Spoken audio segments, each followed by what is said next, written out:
They search for explosives, making sure none are smuggled into Baquba, the provincial capital of Diyala.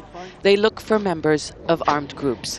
But security forces are on the lookout not just for those who plan to carry out attacks from the outside. They are confronting an enemy who they say is already inside.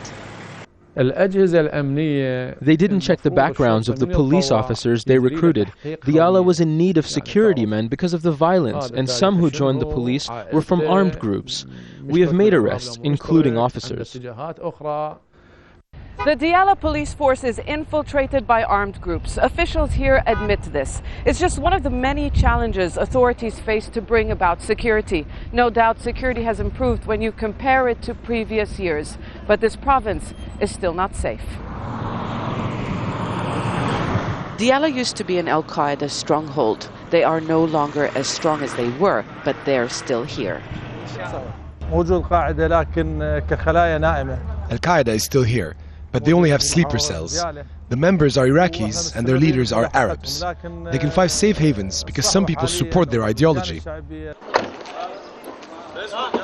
It's members of the Sahwa, or the Awakening Councils, and not the security forces, who have been credited with largely restoring order in mainly Sunni areas they have patrolled. Once seen as reliable partners in the fight against Al-Qaeda, many Sahwa members were former fighters, making some fear they could switch sides yet again in this time of political uncertainty. In this predominantly Shia town, there is little faith in any security force, not representative of their sect. For years, Diyala province witnessed sectarian killings. The bloodshed may be a thing of the past, but the struggle for power remains. The town of KHALED has been targeted twice since parliamentary elections in March. Car bombings that killed scores of people. Attacks officials say were politically motivated. The bombings in KHALED are part of a power struggle between different groups. KHALED has a different situation from other areas because of the social makeup and the fact that some armed groups still operate there.